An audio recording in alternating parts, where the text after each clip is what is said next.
Hello, hello. All the folks out in the hallway, I know you hear me. You might want to find your way in the room if you want to hear the amazing things we have up next. But before we get there, I'm going to have our office manager, Sarah, to the stage to introduce a very important person. Hey, y'all, give it up for Lashana for being our host for today's LGBTQ plus summit. Y'all, this is one of those moments where I'm just going to take a back seat at this year's summit. So my much love and appreciation goes out to you, Lashana, as well as the Office of LGBTQ Affairs staff for putting this on. So it is a major effort. But the one thing, before I start, my name is Sarah. I use she, her pronouns, and I lead and manage the Santa Clara Office of LGBTQ Affairs. Thank y'all for making it out to this year's LGBTQ Summit. What I wanted to do is introduce someone. The thing about this space, I feel like this is a very sacred space because for the past couple of years, we've been really driving to make this space right here, LGBTQ plus inclusive through programming, pool parties, events, and now an LGBTQ summit. So without further ado, I want to introduce to you the catering and services manager for the Holiday Inn and making sure that LGBTQ community members have space here. Everybody give it up to Izzy Sanchez.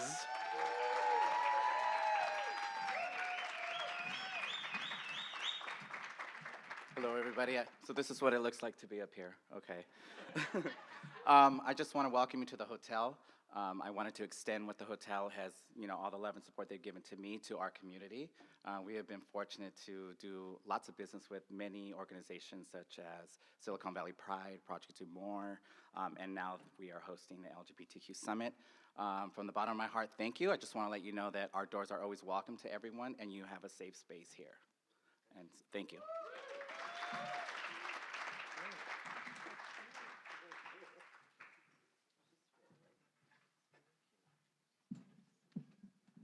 Thanks again to Izzy for making it possible to have us here. So now you're stuck with us. We're not going anywhere else. You're stuck with me. Uh-huh. We love it.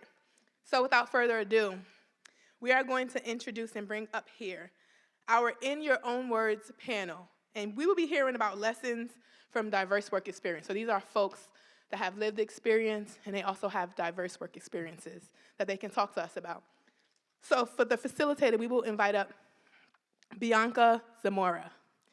Our panelists today will be Gail Spencer, Andrea Horne, Lyseria Kursave, and correct me if I didn't say it correctly, and Kaila Schwartz. So we will invite them all to the stage, and it is all for you, Bianca. Take it away.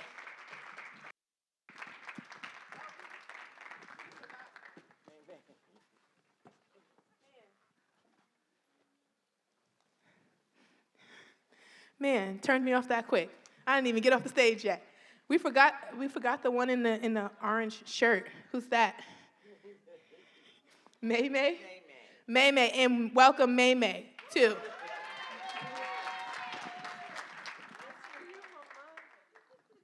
Hello, everyone.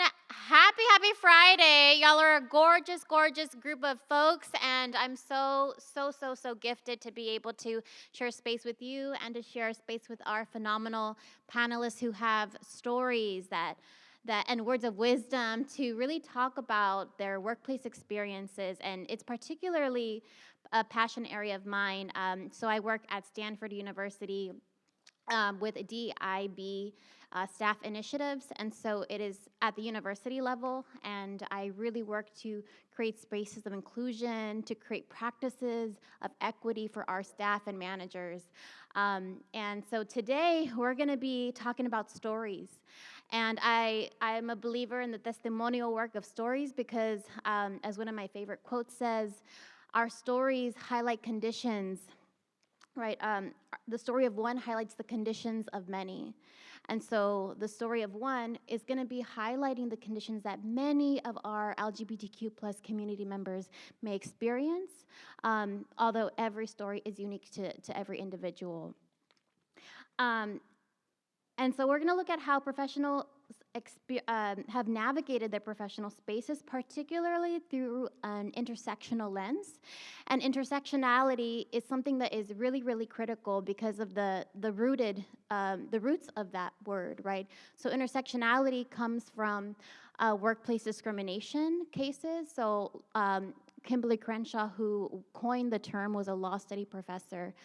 And she was looking at the experiences of Black women and employee discrimination.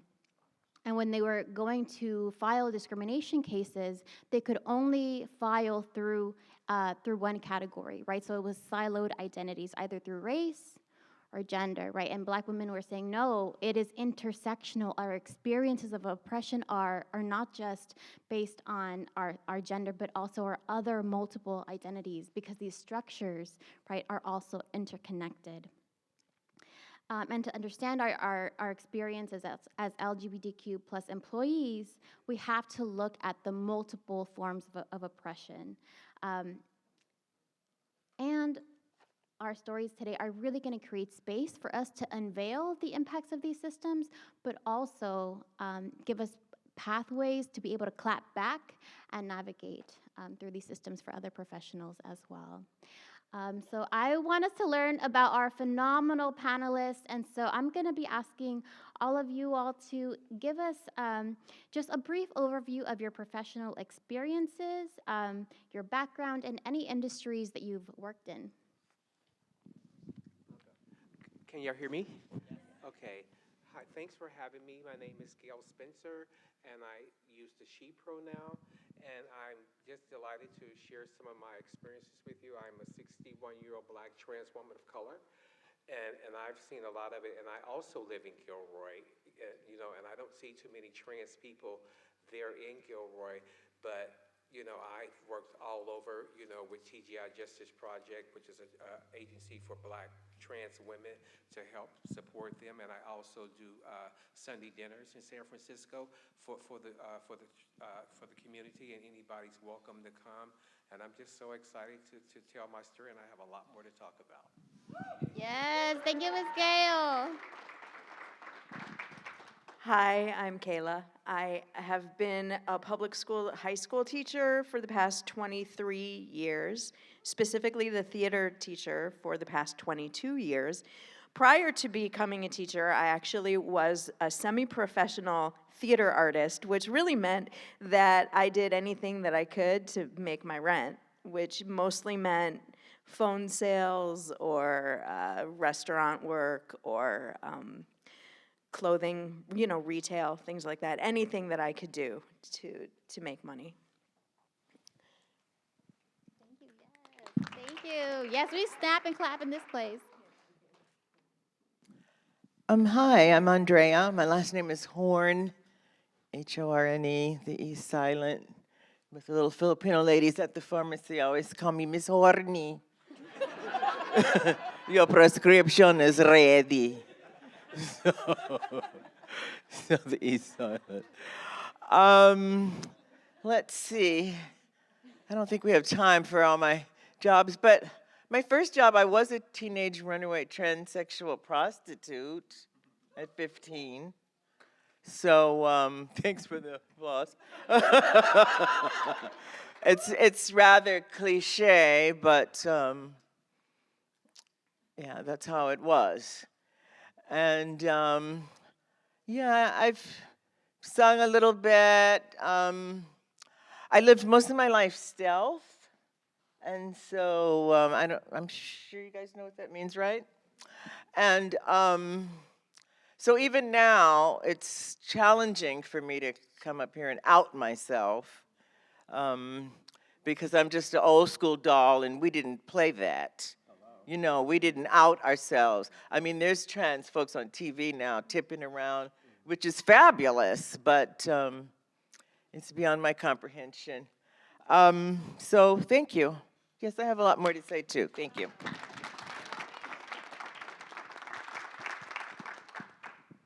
Hi, my name is Lyseria at Kursave, and I'm a 13-year union electrician.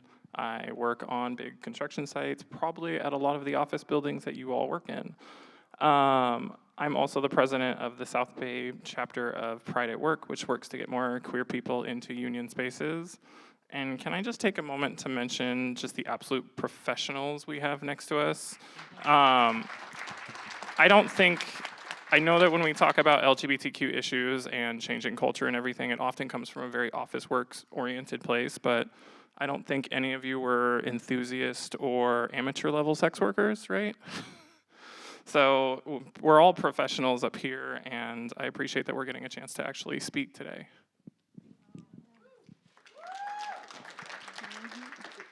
So one more for our phenomenal group that we have here. We have a lot of stories to tell, and we have some questions coming. So our first question, what motivated you to be open about your LGBTQ identity at work? And what impact has that had on your career and personal well-being? We'll start off with Lyseria, and if anyone else wants to join in as well. I really love this question about what kind of motivated me out, and really it's science and math that you can only fit so much titty in a t-shirt before it's noticeable. But realistically, it wasn't originally my choice to be out at work. I did everything I could to try and get out of the job I'm in because I didn't think I would be safe. And I just couldn't find anything else to pay the bills, so I took a leap, really, and found like the right people. And honestly, I used to be closeted even before I realized I was transgender. If you look at my resume as an electrician from before transition, it reads absolute mediocrity. I was often laid off right in the middle of a job site.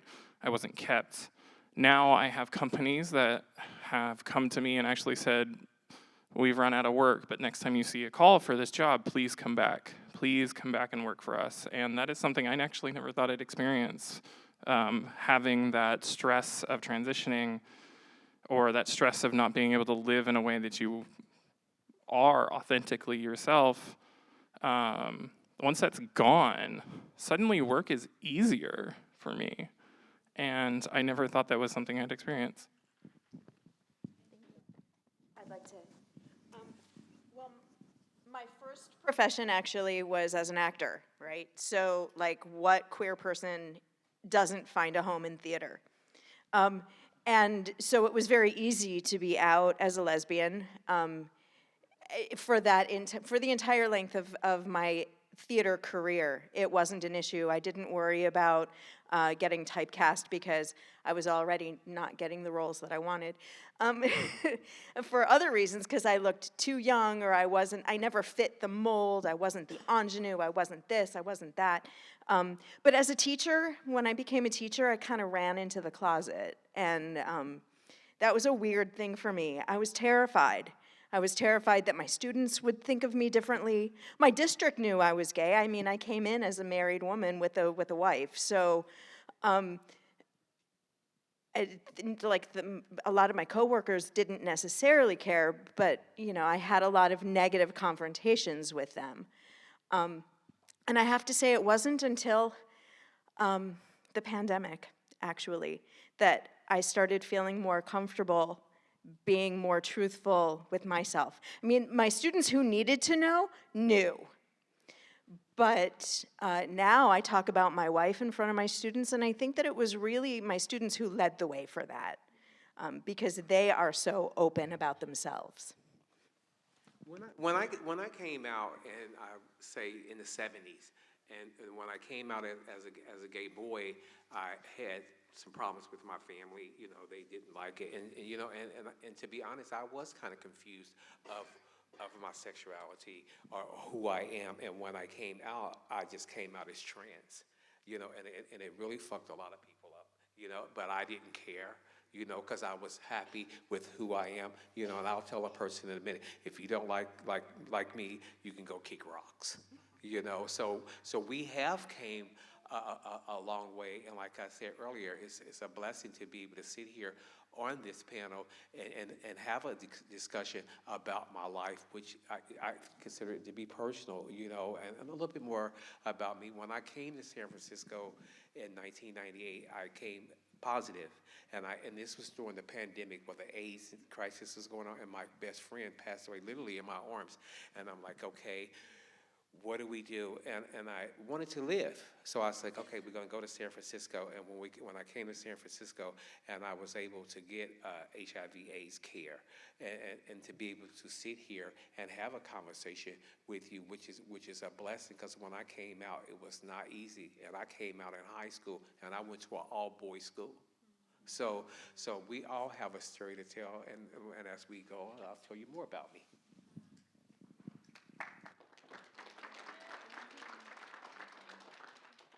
What was the question? And if it's okay if it doesn't apply, Yeah. what motivated you to be open about your LGBTQ identity?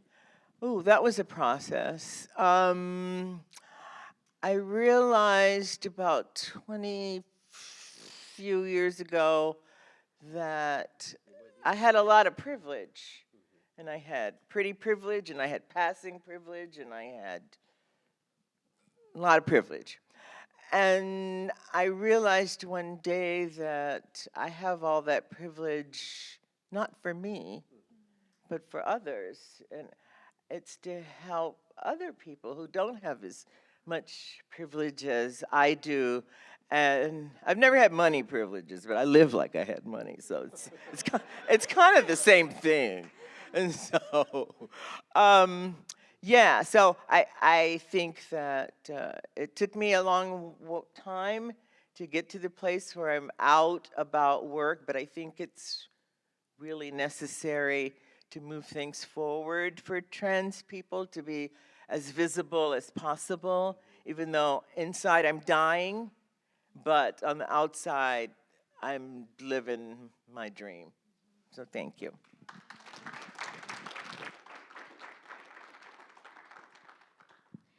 This question is for Ms. Gail. How have you found that your experiences as an LGBTQ plus professional have shaped your approach to leadership and mentorship within all the industries and organizations you've been involved with? I think what kind of shapes me to that, you know, I have 2 degrees. I have a culinary degree. I have a cosmetology license with a manager. And I find myself when I'm working, when you associate food, you know, people will conversate. And in my profession, you know, I was able to mentor some kids, and I actually have 2 kids that are going to be graduating this year from culinary school, and they're trans, and so I'm so proud of them, you know, and working in the culinary field, you know, some days I will leave work, I will look like a cracked porcelain doll from all the sweat, the heat, but I would like to see more people, especially trans, get into the Culinary Institute. And the guy that spoke earlier in the room, I would like to hook up with you, because I live in Gilroy, and I'm also a chef. And so maybe we can collaborate on some things. So I'm kind of looking forward to maybe talking with you. But I think what made me do all this is to see some of the queer youth and some of the stigma and the situations they have undergone, to try to mentor them as an older trans person, you know, and then I was just really, really amazed when we started TGI Justice Project in San Francisco, when we started doing the Sunday dinners. You might remember that, Andrea, the Sunday dinners. Mm-hmm. And just to see all the people that will come out, and how many people will just come up to me and just start talking to me, and so thankful that, you know, that you gave me this, you know, and it's fabulous. Well, thank you so much. Thank you so much. You can come to my house for Thanksgiving dinner. We're gonna have a big ball. and so I find that in food and leadership, you know, to try to make people happy, you know, give them a good, feed them, make them have a good belly, you know, and also, you know, I learned. You know, and today I learned something. I never knew there was a chef here, and he was from Gilroy, and we're probably neighbors and don't even know each other, you know, so we do need to collaborate. And there's a lot of things that I want to do, but there's nobody to do it with in Gilroy, and so maybe he was here for a purpose, for me to get this going. So we'll see what happens with that. I love this like queer networking. This is beautiful, right? And I think about like the power of community and community care and professional care. I have one thing to say, and I've learned this from leadership, and people have good intent to help, but if you don't lead with your heart, it's not going to blossom. You have to lead with your heart, and you got to be understanding, you got to be patient, and you have to learn how to get the people to engage with you. Thank you, Ms. Gail. Welcome, love. Thank you.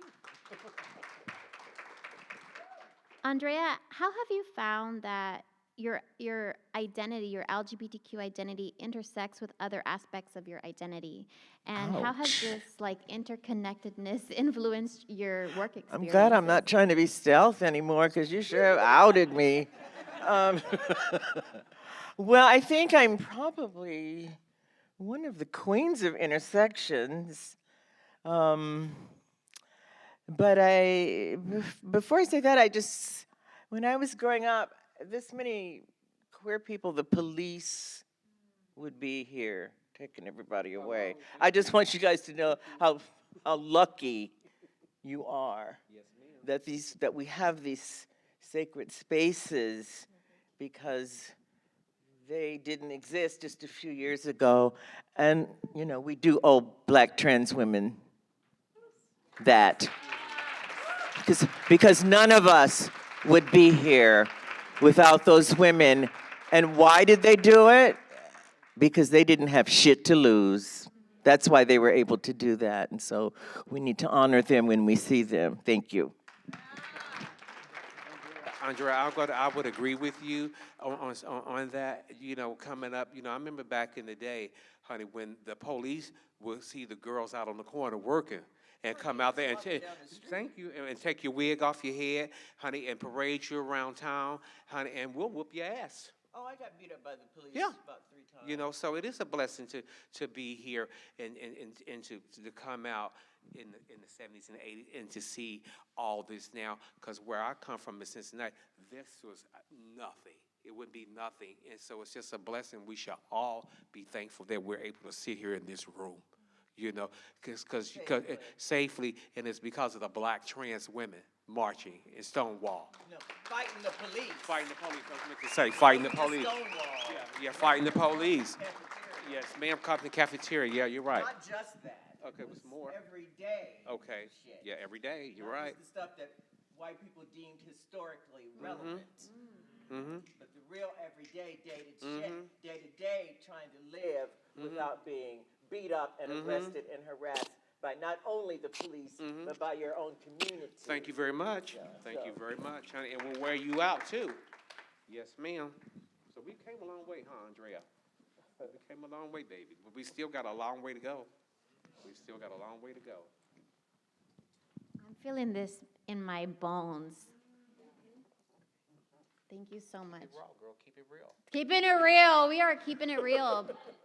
And it's this wisdom that is giving us strength to keep going, because it's ugly right now, right? But there is so much power in our history. There is so much power in our intergenerational family that we have here.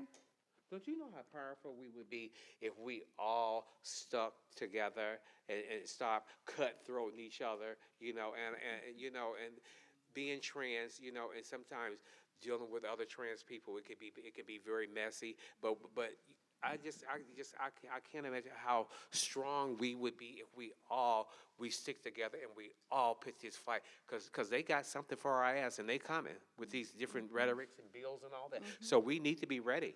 We have to be ready, and we have to fight. And so that's what motivates me, Bianca, to keep going, especially for the younger trans kids that are coming. They coming.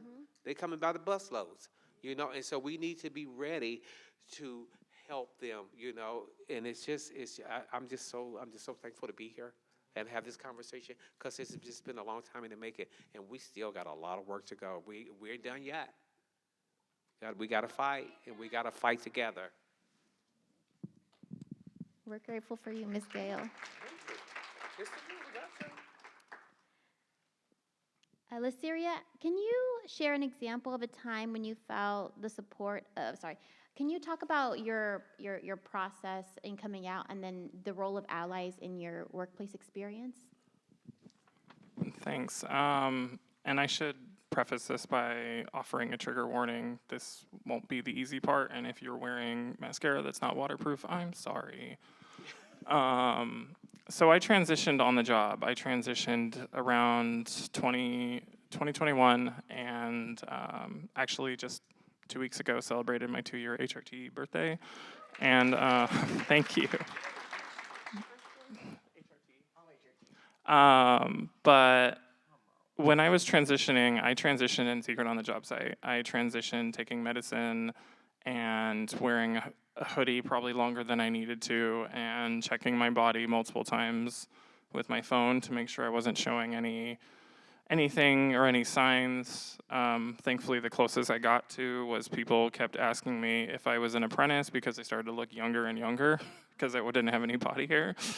But there was a lot of fear in that process, and I spent a lot of time trying to find any other career. Like, I'm an IBEW electrician. My career right now brings me over $80 an hour, and it's a career I was trying to run from.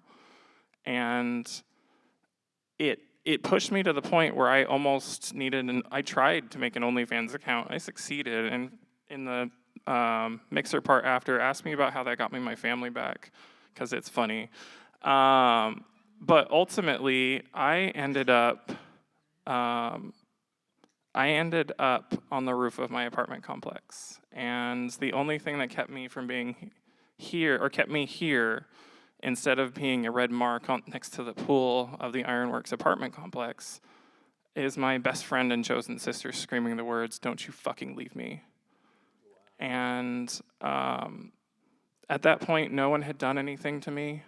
No one had said anything directly to me. No one at work really even knew I was transitioning. But I had seen things written on the bathroom walls, like still going in the men's restroom. There was a job site that someone wrote, if government would only let me, I'd shoot every queer on this job site. And thankfully, that job site actually took matters into its own hands and called the police, which so often does not happen. They never found out who it was, and they started threatening things like, we're going to segregate the bathrooms by trade so that we can figure out who it was. And we joked saying, that's not the threat you think it is. We would prefer not to share a bathroom with some of the other trades. But I can say that when I did come out, I actually ended up finding nothing but support in my union. The first act of coming out, which they tell you so often in those trans Bibles, is to tell HR. But I'm union, so HR is a weird thing, so you have to tell the union first. And I got nothing but support from the business manager, saying you won't be the first trans person in our local, you're not even the first trans person, or you're not the first trans person in the union, let alone the first trans person in our local. We have a few, and if you want, I'll connect you. But then when I called HR for the job I was working on, I had probably the most queerly supportive experience ever, in that they answered the phone and I said, I'm trying to change my name, I'm transgender, and they're like, okay, we're in California, just go change it, dummy. Like, just go online and change it in the app we use. And I was like, that's it? I don't have to fill out a bunch of forms, I don't have to do anything, like, nothing. And then they even offered to swap me job sites so that I could transition my name and my gender on a new job site with new people, which doesn't really work when you work in a union because you see the same 3,300 people on every job site. But when I actually came onto that job site, shaking my ass off, like, I was so terrified of showing up on that job site. And I showed up, and I will never forget the day I met him. His name was Brian Moore. He was my foreman. And he looks at me, takes one look at me, hands me the prints, says, go up on the 3rd floor and get to work. And that's the extent of the interaction I had with him. And get to work. And that's the extent of the interaction I had. Found out 3 weeks later, he immediately gathered the rest of the crew and said, there's a trans woman on our job site. She works for us. If any one of you fucks with her, you're going back to the hall. And then he actually, at the risk of his own job, walked into the general contractor's building and made the same threat. And he said, I don't care what it takes, what agency I have to call. I will make sure that someone is removed from this job site if they harass her. And I'm proud to say that cisgender, white, straight man is the vice president now for our Pride at Work chapter because he believes in this so much. So if you gain anything out of my story is that a lot of that fear that might try and hurt you, it's for a lot of cases, it is just fear, and there are allies out there, and it could have gone other ways, and it could have ended up with the wrong person who treated me like shit, but there are cisgender allies out there who have our back, and a lot of them just need to find someone to help, and he has been supported. This is a man that takes time off from his kids and his wife to show up at Santa Cruz Pride when I can't make it. And those are the allies we need to celebrate. So this is about 30 years ago in San Francisco, the financial district. I was working in an office. I'm trying to remember, but I think it was a temp job. I can't really remember. Anyway, I was just working there and everything was fine. And I went to lunch with my colleague. And then when I came back from lunch, the police and the security guards from the building were standing at my desk. And someone had informed the people that I was working for that I was trans. And they said, they were stern and mean and hateful. And they said, get your purse. And I got my purse. They handed me my check. And they walked me out. And the girl that I had just had lunch with started screaming at the top of her lungs that I was a monster. And fortunately, it's not gonna happen today, you know? It's just not gonna happen, but I can tell you that it was humiliating and I was ashamed, but part of it was my fault because I shouldn't have been ashamed for being trans, but that's our culture, isn't it? To make us ashamed of ourselves. And it's not an accident that we're ashamed of ourselves. That's no accident. It's no accident that it's hard for white people to talk about race. That's no accident. That's planned. And so before I start wandering, I guess we'll go on to the next person. On something, something similar like that happened to me at work in San Francisco. I was in the kitchen. I was preparing dinner for the clients, and I turned around and somebody threw something. I don't know what it was, but it hit me in my right ear. And so when I turned around, when it hit me in my right ear, I was like, what the hell? And when I turned around, I slipped. So I fell on my tailbone. And when they threw it, they was like, oh, you're not a woman, you fucking faggot. And this come on my job. And I was so shocked, And so I go to the hospital, and now to the day, I am almost completely deaf on my right side from whatever they threw, and it hit me right in my ear. It literally almost busted my eardrum, So like I said, we still got to fight. But I was so mad. But I never to the day knew who did that. Because if I knew who did that, honey, it would have been a different story. Because honey, I'm not taking no shit off nobody. I'm not giving no shit. I'm not kissing no ass. I'm not licking no ass. I'm going to be upfront with you. I'm going to tell you just how it is, but it still goes back to we have to stick together. But I was so mad, and I just cried. Why would they do this to me? Why would they hit me in my ear like this, But like I said, I don't know who did it. They called me faggots, you're not a woman. But what I got out of that lesson was a little bit of experience. I learned from it, and I moved on. you know, but stuff like this still happens. That's why it's so important that we stick together. We don't talk about each other. We don't cutthroat each other. We have to stick together. We have to stick together as one, because they got all kind of rhetorics going, different laws going, you know. But it still happens to today. But we have to stick together. That's easier said than Yeah, done. it is. It's easier said than done. Because they had the event last year, the transgender event in the city, and I left very unhappy, and I left feeling not good about myself. This is going to like a trans party, but they did a class thing. Like if you didn't have the money for the $200 ticket, then you had to go here, and you couldn't meet the celebrities. You had to stay over here, and that's not sticking together. Yeah. And so we as modern day trans and queer people, we need to have a new model of life and a way to interact and support one another, and not go by the standard sort of way we're supposed to interact.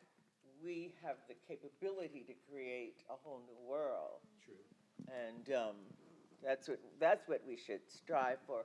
A whole new world. A more fantastic world. Andrea, you know, I totally get where you're coming from, but that question always comes back to my mind: why? And sometimes I have to try to figure it out why we can't stick together. You know, I know it needs a lot of work, but maybe I don't understand. You know, well, I don't. trans people are poor. Yeah. That's one of the reasons why we can't stick together. Because if you don't have money to get to the meeting, True. then you don't have True. money to get to the meeting. Yeah, but sometimes I just don't understand. I just don't, or maybe I'm blind to the fact. I don't know, but I just hope one day that to see us just united as one, you know. And We're starting today. Yes, starting today. We're very powerful, you know. And you tell me what kid is not, or you know, especially in the gay community, you know, we're talented. We can do a lot of different things, you know. A lot of people come to us for different things, you know. But I just hope and I just pray that I live to see us really stick together. I just imagine us marching down the street, all of us, you know. We are the harbingers of taste and style. You know, and we just have to, you know, and we invented the world. Yeah, and I even have some ideals that I would like to present at Pride, you know, with my own contention, you know. So I'm working at it, but I don't know who to talk to about it. But sometimes, you know, you got to watch who you talk to, because sometimes people take your ideals, you know, and you be like, oh, wow, they stole that from me. But I do. It's some things that I'm going to work on, and I want my contention to show up in Silicon Pride. So I'm working at some things with this. So we'll see, but I just need to find the right people. They can hear me. Y'all can hear me. I got a loud mouth.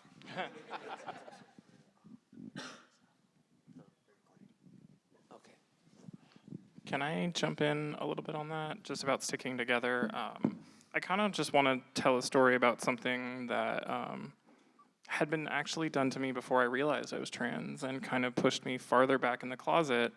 And for a lot of people, they'd be shocked to find out that it was a queer person that did it to me. And before I realized I was trans, I got horrible comments as at the time, cis white male. I had a lot of comments like fucking breeder. And things like that was most of my exposure to the trans community. And it left me thinking like, well, if trans people are like this, if queer people are this mean or this cruel to me, then I'm definitely not one of them. And I want to say that probably cost me a good decade of my authentic self. And there are times where I can't help but mourn that. So one of the things I really want to see from our community when it comes to sticking together is not just sticking together by ourselves, but sticking together and letting our allies be our allies and letting our allies make mistakes. Because the incident that triggered those comments was I misgendered someone who was playing, they were female identifying, but playing a male character on a video game. And I used male pronouns, and they got so mad. But it was like, how was I supposed to know? So mistakes happen, and I just want to be as, I would love to see the LGBTQ community be as patient with the people who are trying as we expect them to be with ourselves as we figure things out. And because otherwise, honestly, you never know who you're talking to. You never know if that is a closeted queer person who is trying to figure themselves out and might be looking at you and seeing a reflection and saying, this is not me. This can't be me. So I just would love to see a lot of the hatred. I leave a lot of trans spaces online because of the rhetoric that goes out there that says horrible, hateful things about cis people. And to be honest, some of my most supportive people have been cis people, and some of the people who've literally hurt me the worst have been trans people. So that's what I wanted to say.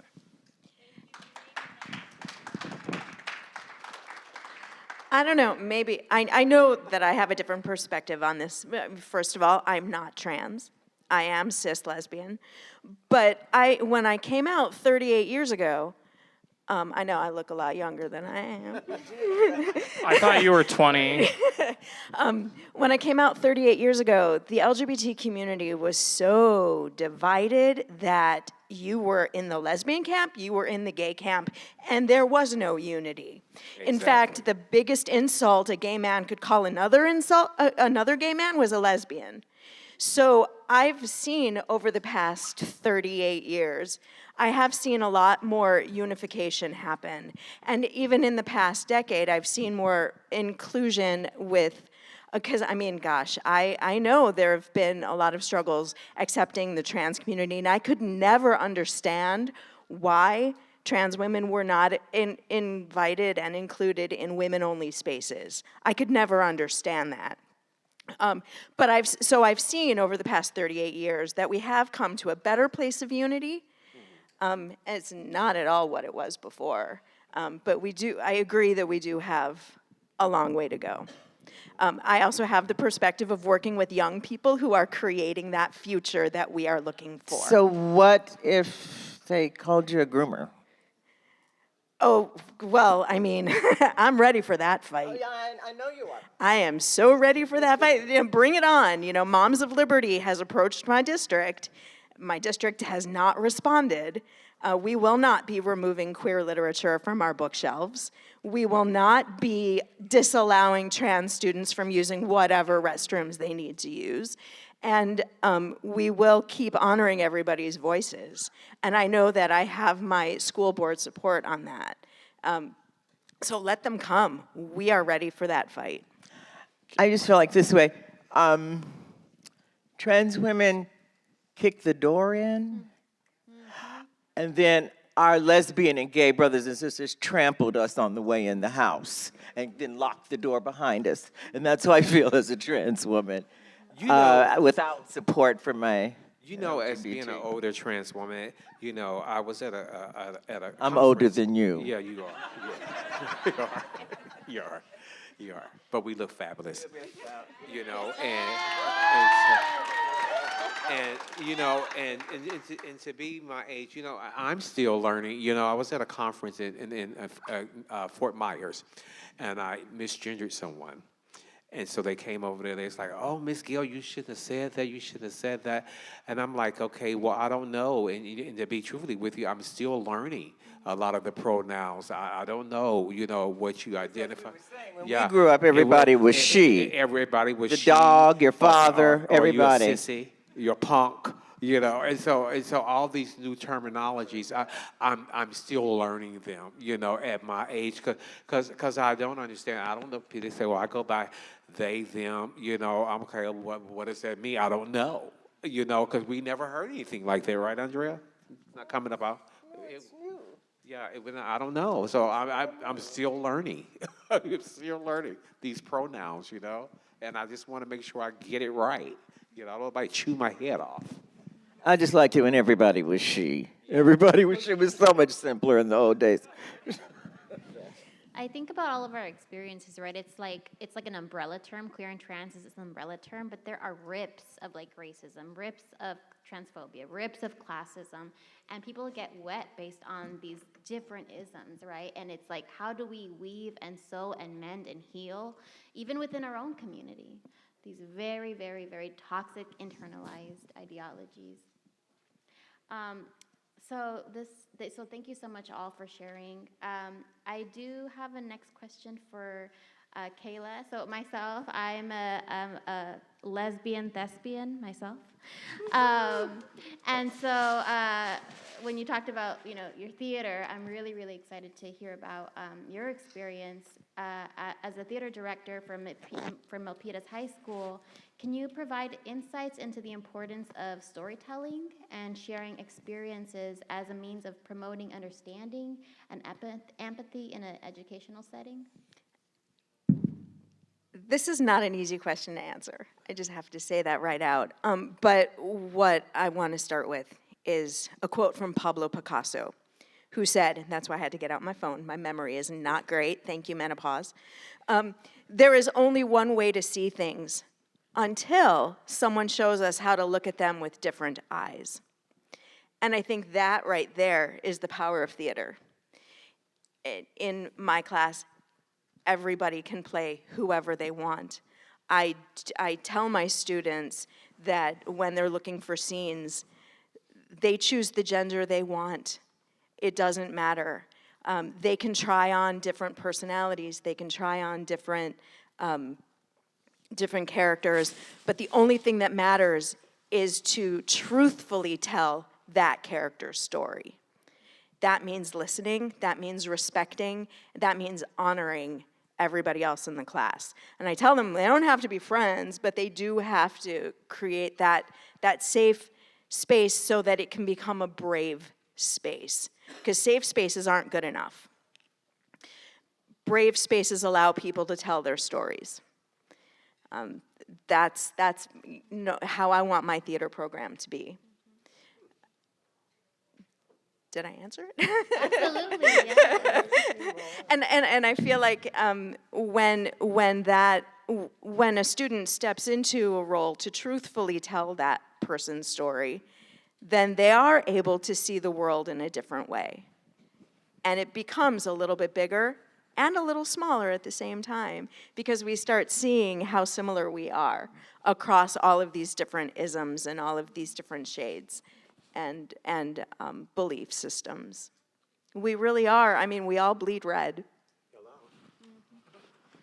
Thank you, Kaila. And this question is for anyone here on the stage. Can you share a lesson or a piece of advice that you wish you had known earlier in your career as a LGBTQ plus professional? Let me go first. Yes, what I wish I had known, and I'm telling y'all this is as cute as you're gonna be. And so y'all better start working it. Don't wait till I lose weight. And I get my hair cut, and I was gonna get my tooth done, and my BBL, and all that stuff. That's not gonna make any difference. This is as cute as you're gonna be. So work it, bitch. You know, I don't know if that's completely true because I've still got bottom surgery and bikini season is coming, so. But you're not gonna be any cuter. You just have a pussy. But I'm gonna be definitely cuter in those lewds I send. Because what? I'm gonna be cuter in those lewds I send. Oh.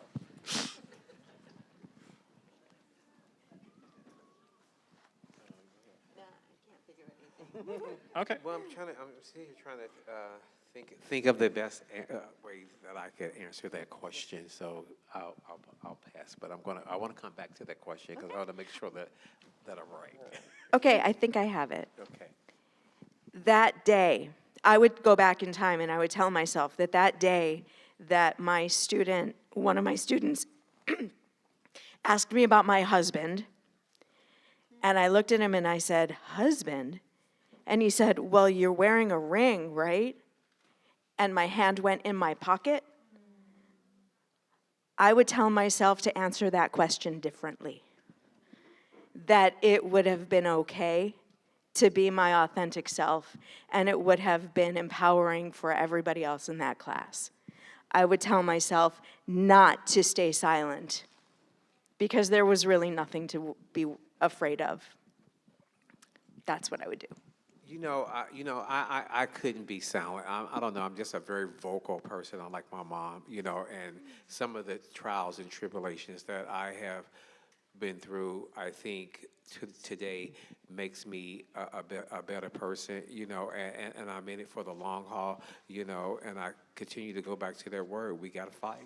We got to fight. We got a long way to go. And we're gonna make it. We're going to make it, and we're going to smile, and we're going to take our heels, and we're going to put them in somebody's neck. Yeah. All right, y'all.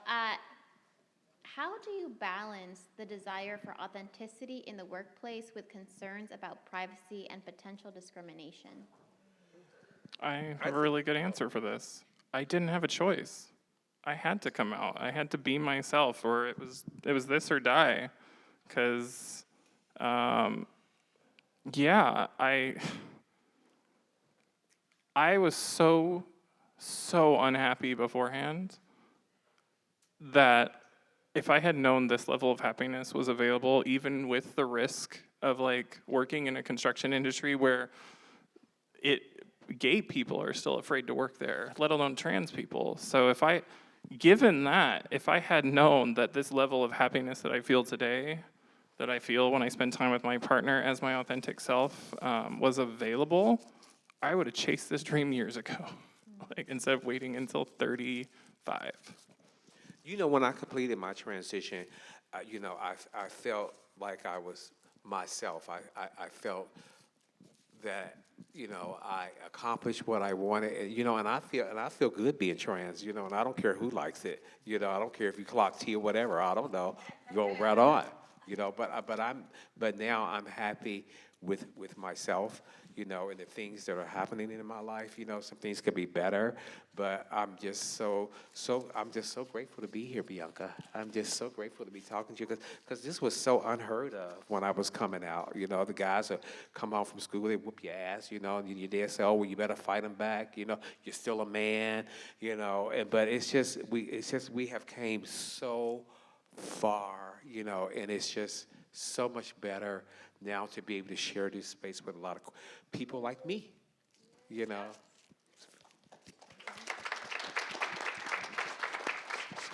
don't think it's that much better. That's just me. I don't think it's that much better. I think this is your opinion, but I think that it is a lot better, but it could be better, but it just breaks my heart to see us, especially I'm going to say the trans community, how we go at each other, and it just breaks my heart to see that. And I'm like, okay, we supposed to all stick together. We all in the same boat, and then you have this person, and it be your own people. See, I don't have that experience. I've had that experience, and that experience for me has been awful. It has been literally awful, and when I think about that, I think about my family. When I came out as trans, they stopped talking to me. They don't talk to me to the day, and then I had to ask myself, why my family don't talk to me, why my family don't love me, or do they love me? But when I thought it out, I'm like, I don't care what they think about me. They can go fucking kick rocks. I'm going to be my authentic self. I'm going to live my life for me, and I am happy in my skin, and I don't care who don't like it. I can walk down the street topless, and you better not look.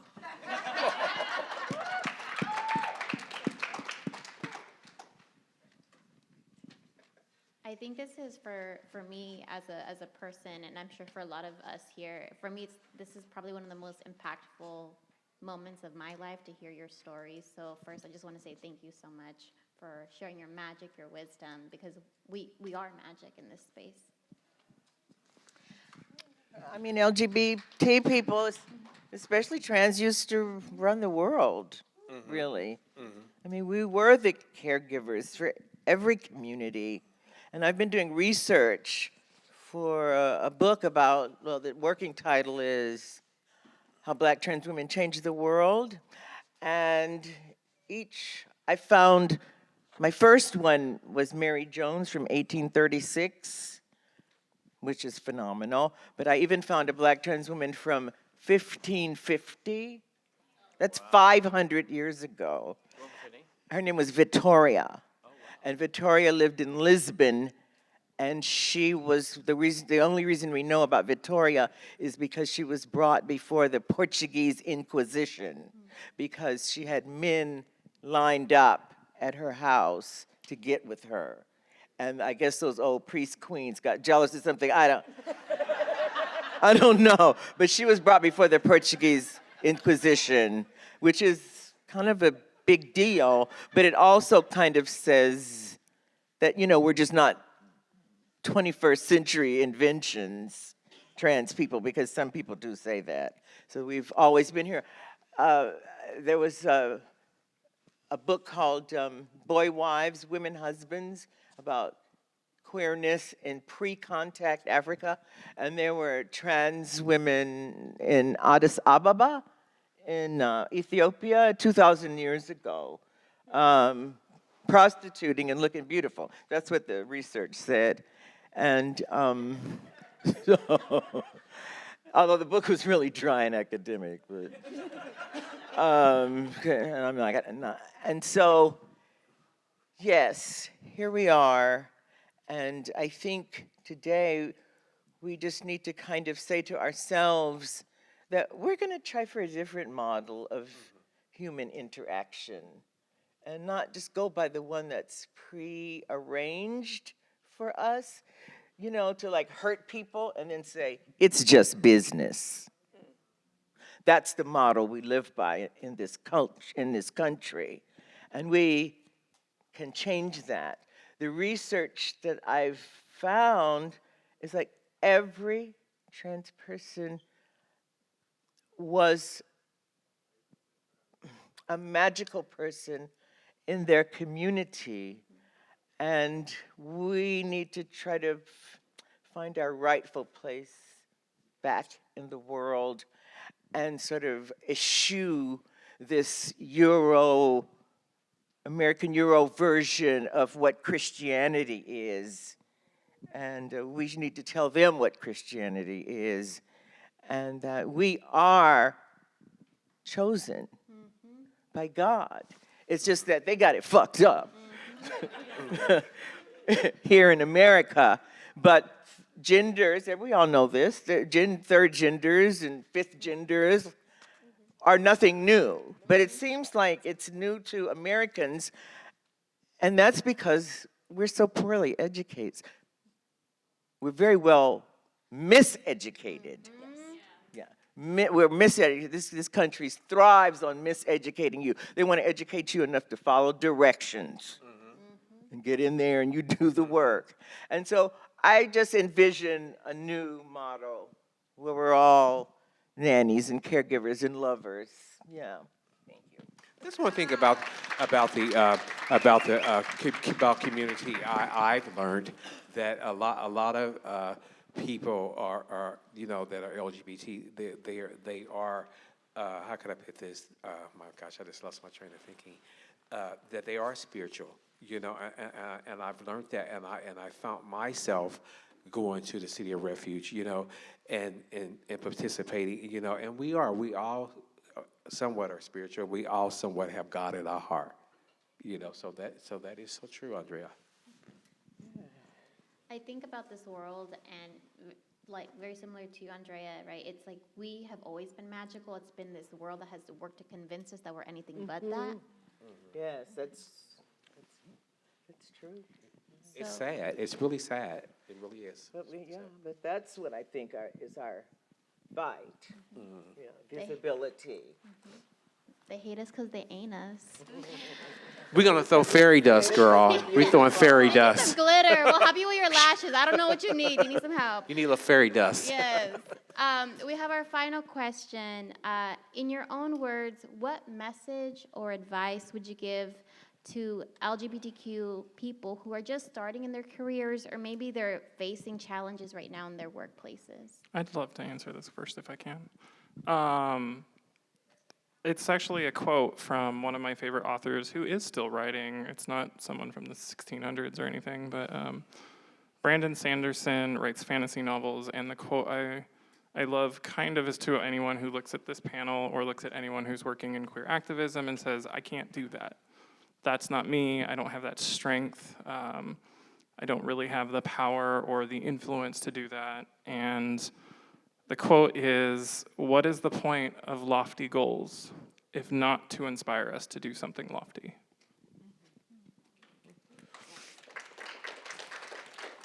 Thank you, Lyseria. Anyone else?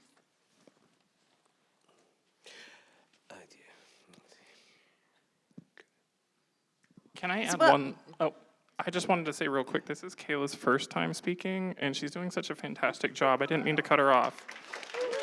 Thank you.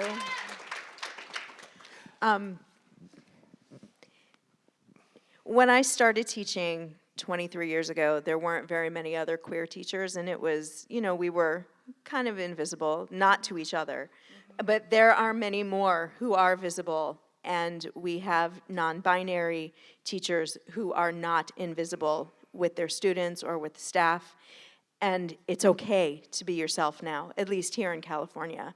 I hope that that doesn't change. But the young people who are coming into teaching, I would say just keep being yourself, keeping it real, and keep us moving forward, because they helped me feel more comfortable being my authentic self as well. If I can leave y'all with one thing, and I think that, as a young trans person coming out, how they may be fearful or, but we have to, as an older trans person, we have to teach them. We have to teach them, they have to learn the history, of trans women, so whatever you might identify, but we have to love them and we have to support them, and because they're coming. They're coming by the busloads. We don't know that, but they're coming, and we want to be able to support them. We want to be able to love them, teach them, and show them the correct way, so you don't do this, well, I made this mistake here, so it would be better for you. So that's what I would like to see, and I think that's what motivates me to keep trying to do the work and mentor to the younger generation that's coming out. Because like I said, we're coming by the busload, and I love it. We're coming, and I love every bit of it. So I'd like that's to if say I a little, can leave y'all with little one short thing. Just love poem us. that I wrote a few years back. I was a black woman, though nobody knew it. Until they figured it out, child, they took me through it. They said, don't come around here wearing them clothes. And I paid them no mind, and I painted my toes. You're scaring the children. You're going to hell. I put my hand on my hips, rolled my eyes, said, oh, well, just because you don't see me doesn't mean I'm not there. Because you won't see me crying doesn't mean I don't care. If you pass me on the street, it's not nice to stare. You called me a sissy, you called me a punk, but now you're all up in my badunkadunk. I've done things I've had to do to survive, and I now stand before you, a woman alive.